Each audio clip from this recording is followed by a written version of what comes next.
Hello, you're listening to On the Topic podcast, and I might be the idiot that made the fridge with no doors. I'm Dan. And I'm screaming like a goat, apparently. And I'm Alex. And, well, we're on another On the Go. And just come from Thor, Love and Thunder. Yes, these are actually fast becoming one of my favourite episodes to do. You know, we're just walking through, Gun Wharf, back to Old Portsmouth. And as you can hear, it's a bit rowdy tonight. Things are getting back to normal. It's summer evening. It is. In the UK, we've had a heat wave, haven't we? We've had up to 40-degree heat, and the punters are out and enjoying a beer, as you can hear in the background. So it's rather lovely, Dan, isn't it? It is. I made the mistake of wearing jeans tonight. I mean, you've been quite wise, and you've got shorts on. I'm a little bit envious right now.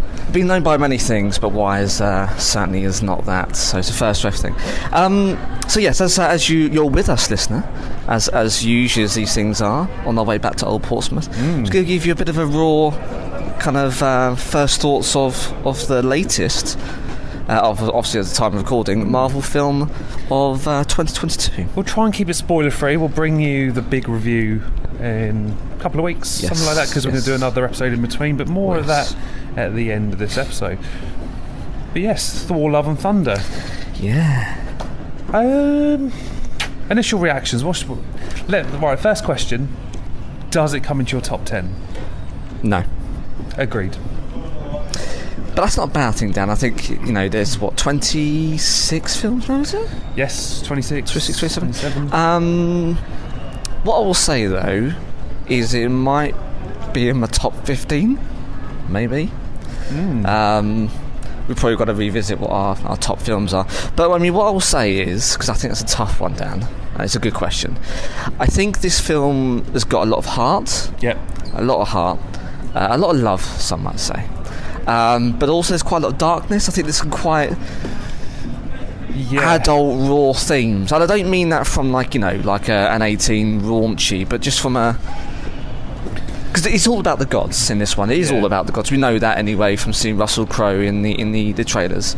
But also then it's about mortality, and I think that's quite one of the rawest aspects of this film, because it looks at what it means to be a god and just how insignificant we all are, and I think that really plays through. So that's almost like the difference between the love that you see coming loud and clear, obviously with Jane and Thor, and obviously then just how insignificant our lives really are. So yeah, I think it's an interesting film.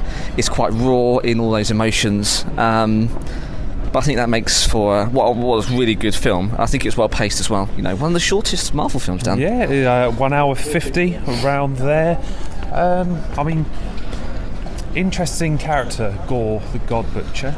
Oh, Christian Bale, though. Fantastic acting. Yeah, phenomenal. There's almost an element of creepiness, and maybe that's the Necrosaur sort of taking hold, and bit of a child catcher. Yeah. Element going on there with the shadows. And we'll talk about it in review, but Christian Bale didn't know anything about the MCU before he took the job. And he slotted right in as one of the most relevant and understanding of the villains. Possibly one of the best villains we've had in the MCU for a while. Yeah, no, 100%. He's got a motivation. You can understand a bit like Thanos. You get the origin story at the start before you hit the Marvel Studios music, and there's no spoilers there. It's literally in the first 10 seconds. And he feels let down by the gods, and Indeed. It completely explains why he is out to kill all the gods in the known universe. And you can understand it. And I think for that, it's a credible backstory that, as you say, Dan, we've seen the very first minute or two, and his acting's phenomenal. Oh, it's brilliant. It makes for what is a really strong story. So yeah, for me, great story, great cast, familiar faces. Yep. Raw emotions, lots of love, a bit of sadness sprinkled in, because otherwise what will be the stakes? And yeah, I think it's actually a really good film. Second question, I want to try and get this as spoiler free as possible. Okay, careful. Did the MCU do enough to make you feel reinvested in Jane Foster? Emotionally? Yes.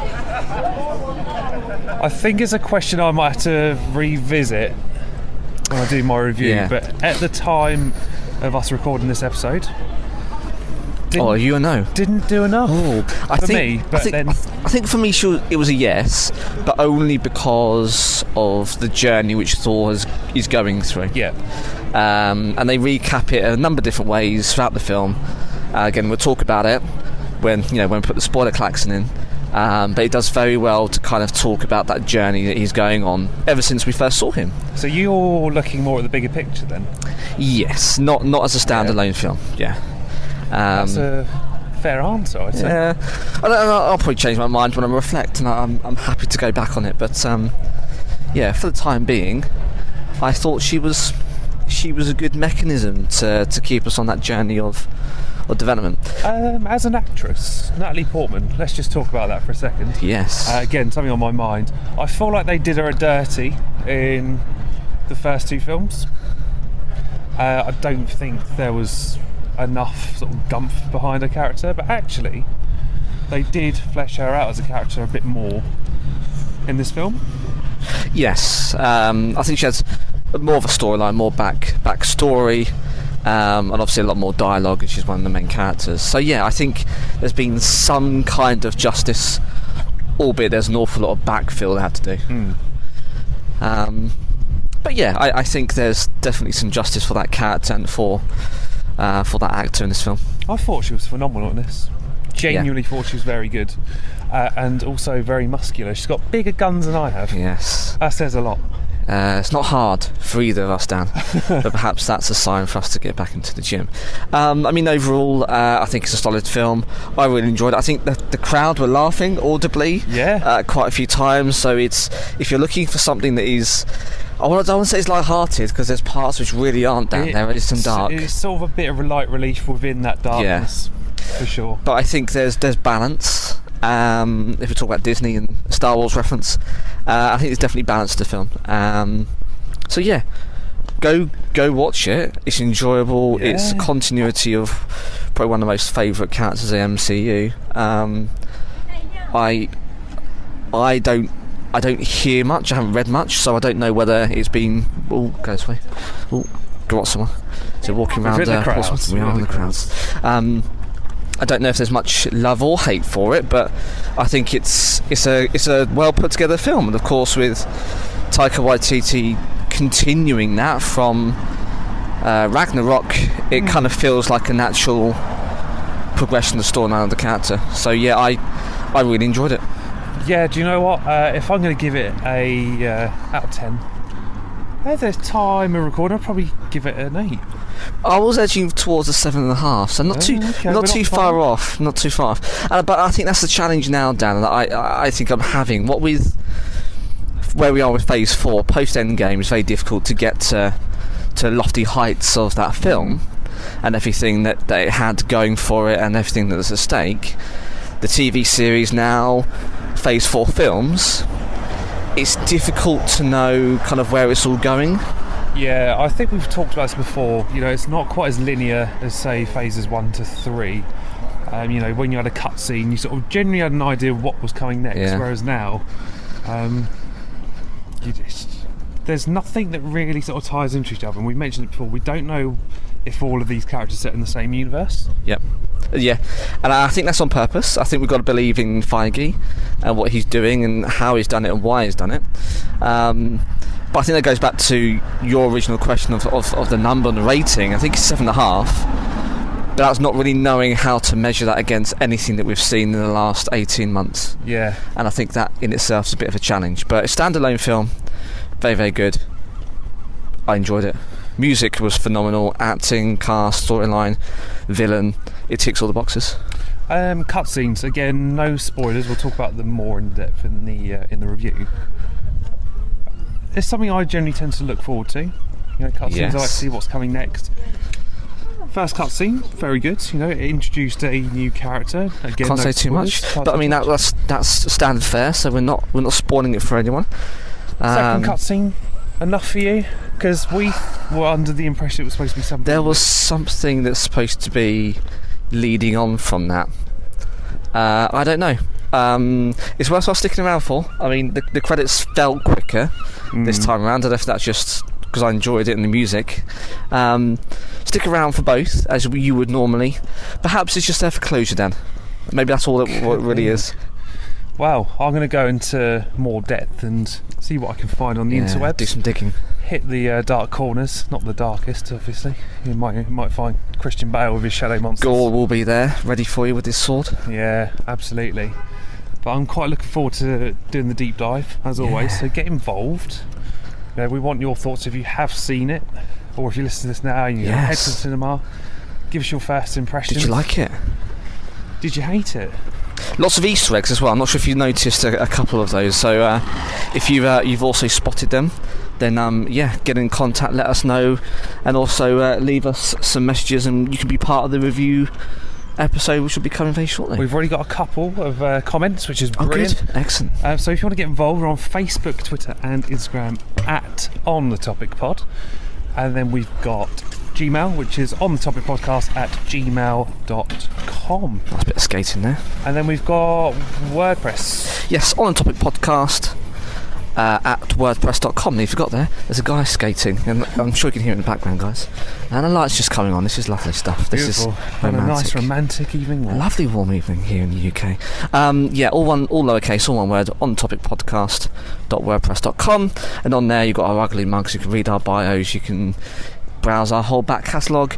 You can sign up to our newsletter, and you can browse some lovely t-shirts, hoodies and beanies from our affiliate partner, Morbid and Mundane. It's all on there. Go and have a look, but get involved, guys, because we do want to hear from you and get your opinions on the film. Talking of Morbid, I'm currently wearing one of Joey's shirts right now.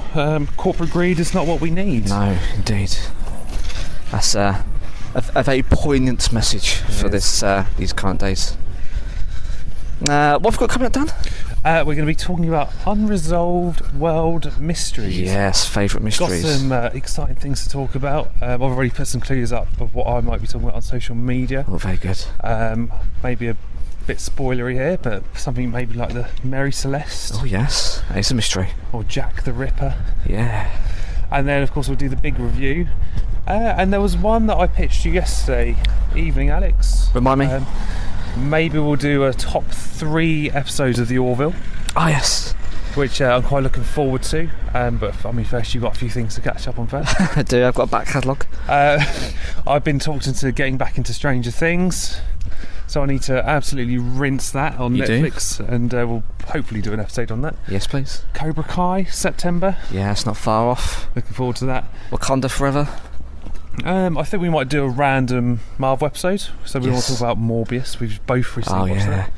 So that should be a good one. And maybe we'll do another, just put a load of other stuff in that episode. Why anyway. not? We've got San Diego Comic-Con this weekend. I'm sure there'll be some lovely teasers coming our way. Beautiful. So there's a lot going on, but if of course you've got any suggestions, get in contact. Indeed. Let us know. Yes. Well, I better go and get in my car. I've got Zeus's Thunderbolt to go steal. I've been Dan. And I'll once more ride the Bifrost and the lovely rainbow path. I'm Alex. And we'll see you next time.